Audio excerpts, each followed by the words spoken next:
आप लोगों से रिक्वेस्ट है, लाइक कमेंट सब्सक्राइब करना ना भूलें।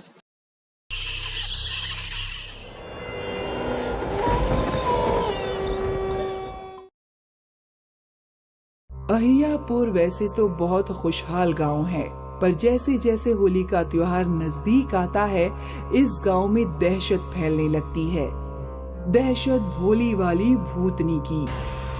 जब सब लोग त्योहार मना रहे होते हैं, तब इस गांव में होली वाली भूतनी अपना शिकार करती है।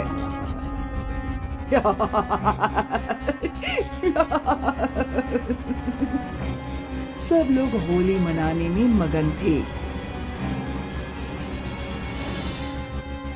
वहाँ भूतनी ने एक आदमी को उठा लिया और गायब हो गई।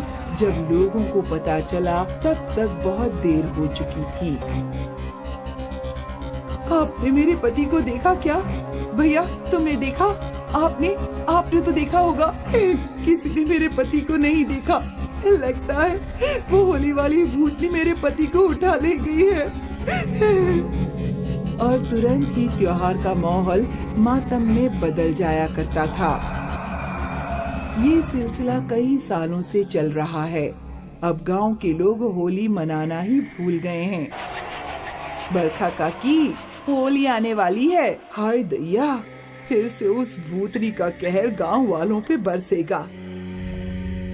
मैंने तो अपने पति को बोल दिया है कि हम होली मेरे मायके में मनाएंगे। ये सही है, कम से कम जान तो बची रहेगी। लेकिन इस तरह सारे लोग गांव छोड़कर चले गए तो कैसे चलेगा? वो हमें नहीं पता काकी। हम तो इतना जानते हैं कि जान बचे तो लाख हो पाए। और वहाँ गांव के नुक्कड़ पर गांव के बूढ़े बुजुर्गों की भी बैठक लगी थी। क्या इस साल भी होली में मातम मनेगा? पता नहीं। इस साल अगर वो भूतनी वापस आई तो फिर गांव में मातम ही होगा। आखिर कब तक ये सब चलता रहेगा? हमें कुछ ना कुछ तो करना ही पड़ेगा ना। पर क्या? मैंने अपने दादा से सुना था कि यहाँ से 40 मील दूर एक कबीला है। ये कबीला कोई आम कबीला नहीं है, बल्कि तांत्रिकों का कबीला है। इन लोगों की शक्तियां असीम हैं। भूत पिशाच इनके लिए कुछ नहीं है। हमें इस कबीले वालों की मदद लेनी चाहिए। अगर ऐसा है तो मैं आज ही इस कबीले की खोज में भेज देता हूँ। सरपंच ने एक गांव वाले को कबीले की खोज में भेज दिया और लगभग 40 मील दूर उसे वो कबीला दिख गया। गांव वाले ने कबीले के मुखिया को अपनी समस्या बता दी और वो उस गांव वाले के साथ गांव आने के लिए तैयार हो गया। सरपंच जी, ये तांत्रिक जी हैं, कबीले के तांत्रिक। ये हमारी मदद करने आए हैं। तांत्रिक जी, अब आप ही हमारी मदद कर सकते हैं। क्या आप बता सकते हैं कि ये सिलसिला कितने सालों से चल रहा है? अब लगभग 5 सालों से। 5 साल पहले हम सब गांव वाले यही नुक्कड़ पे होली मना रहे थे और तभी पता नहीं कहां से वो भूतनी आ गई। बदला, मुझे बदला चाहिए और मैं वो लेकर रहूंगी। फिर उस भूतनी ने भीखू को पकड़ लिया और उसे घसीटते हुए अपने साथ ले गई। वो आखिरी दिन था जब हमने भीखू को देखा था। फिर उसके बाद क्या हुआ? अगली होली पर दिन में कुछ नहीं हुआ, सब खुश थे। लेकिन जैसे ही सूरज ढला, तेज आंधियां चलने लगी और वो भूतनी एक बवंडर की तरह गांव में आ गई। उसकी हंसी गांव भर में गूंजने लगी।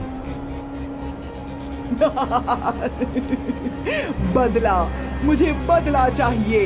और फिर भूतनी ने भांग के नशे में धुत पवन को उठा लिया और अपने साथ उस बवंडर में ले गई। पवन की भी लाश नहीं मिली। क्या इसके बाद भी हर होली पे वो भूतनी आई थी?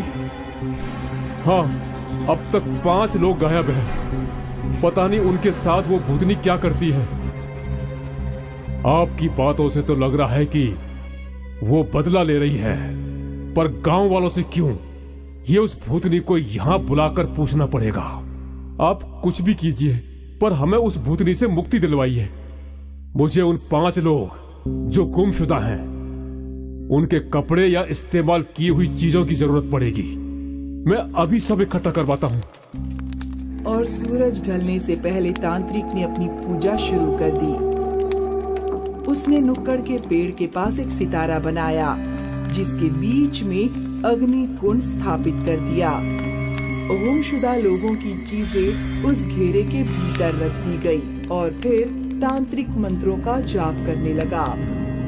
ओम ह्रीं क्रीं रुद्र भैरवी, ओम रुद्रायणी काल भैरवी कृपाल भैरवी, ओम ह्रीं क्रीं रुद्र भैरवी, ओम रुद्रायणी काल भैरवी कृपाल भैरवी, ओम ह्रीं क्रीं।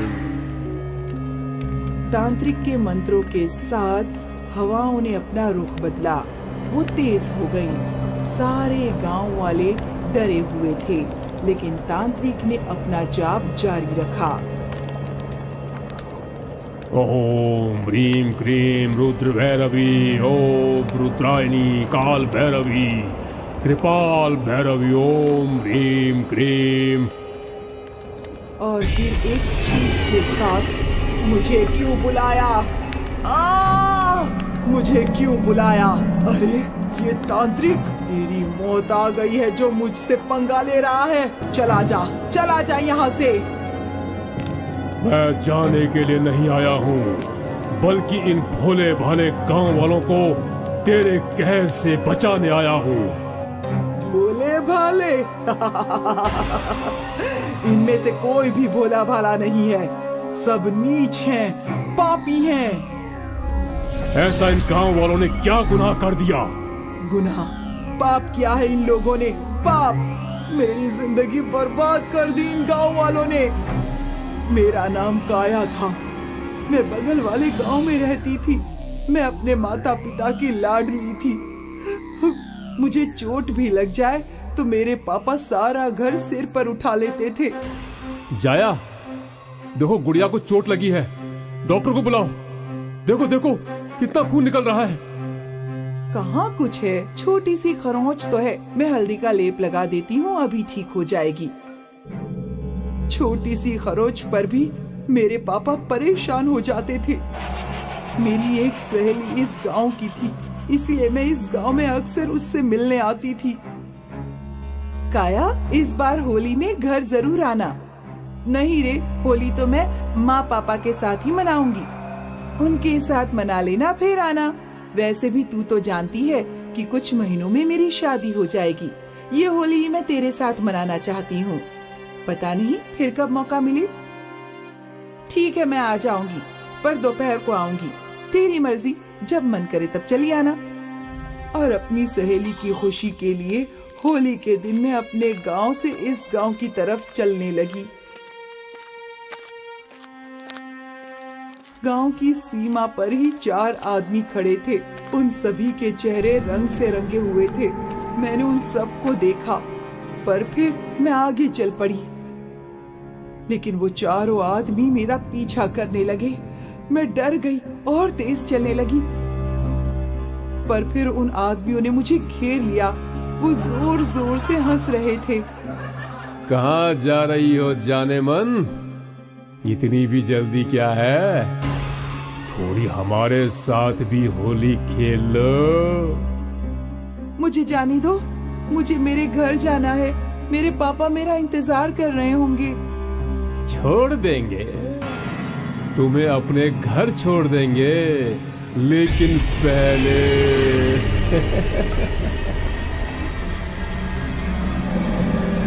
उन परिंदों ने मेरी एक ना सुनी और एक एक करके उन लोगों ने मेरी इज्जत लूट ली। उस दिन मेरे पास नदी में कूदकर जान देने के सिवा कोई पर्याय नहीं था। उन दरिंदों ने मेरी हंसती खेलती जिंदगी उजाड़ दी। मेरे पापा को जब मेरी लाश मिली तो उन्होंने वही प्राण त्याग दिए। अब सिर्फ मेरी माँ जिंदा है, लेकिन वो भी पागलों की तरह गली गली भटकती रहती हैं। अब तुम ही बताओ तांत्रिक, क्या मेरा बदला लेना गलत है? तुम्हारा बदला लेना गलत नहीं है, पर तुम मासूम गांव वालों से बदला क्यों ले रही हो? क्योंकि वो लोग इसी गांव के थे। तुम्हें कैसे पता कि वो लोग इस गांव के थे? मैंने उन आदमियों से एक के पास बुलेट गाड़ी देखी थी, जो मैंने पहले इसी गांव में देखी थी। इस गांव में तो किसी के पास बुलेट गाड़ी नहीं है। तुम झूठ बोल रहे हो। 6 साल पहले यहाँ नुक्कड़ पर एक बुलेट गाड़ी खड़ी रहती थी। 6 साल पहले? हाँ, याद आया। वो तो किशोर की थी। किशोर 2 गांव छोड़कर रहता है। उस समय उसने गांव में नया व्यापार डाला था, तो वो अक्सर अपनी बुलेट पर यहाँ आता था। देखो काया, वो जिन लोगों ने तुम्हारी जिंदगी उजाड़ी, वो इस गांव में नहीं रहता। तो तुम किससे बदला ले रही हो? मैं तुम्हारी मदद कर सकता हूं उन चारों तक पहुंचने के लिए, लेकिन बदले में तुम्हें वादा करना होगा कि तुम किसी भी निर्दोष को नहीं मारोगी। मुझे मंजूर है। तो चलो। तांत्रिक, सरपंच और भूतनी दूसरे गांव के रास्ते निकल पड़े। काफी अंधेरा था, लेकिन सरपंच को वो बुलेट गाड़ी दिख गई। वो रही बुलेट और वो किशोर का घर। उन लोगों ने किशोर का दरवाजा खटखटाया। सरपंच जी, आप यहाँ इस वक्त? वो अकेले नहीं आए हैं, हम साथ में मेहमान भी लाए हैं। और फिर भूतनी किशोर पे झपट पड़ी। 6 साल पहले मेरी जिंदगी बर्बाद कर दी थी तुम लोगों ने, अब मैं तुम्हारी जिंदगी बर्बाद कर दूंगी। मुझे माफ कर दो। तेरे साथ और कौन कौन था? नहीं, मैं बताता हूँ। हरिया और मतरू था। इतना सुनते ही भूतनी ने किशोर की गर्दन मरोड़ दी। फिर उन लोगों ने हरिया के घर का दरवाजा खटखटाया, और जैसे ही हरिया बाहर आया, भूतनी ने उसकी भी गर्दन तोड़ दी। इसके बाद कल्लू की बारी थी। भूतनी ने कल्लू को घसीटते हुए उल्टा लटकाया और उसे पटक पटक कर उसकी जान ले ली। और आखिरी बारी थी मंत्रू की। मंत्रू के चेहरे को तो उसने नोच ही लिया। मंत्रू को सबसे दर्दनाक मौत मिली।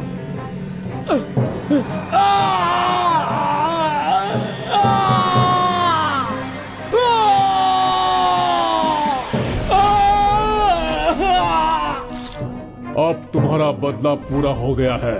हाँ, और अब मैं मुक्ति पाना चाहती हूँ। मैं तुम्हें मुक्ति हासिल करने में मदद करूंगा।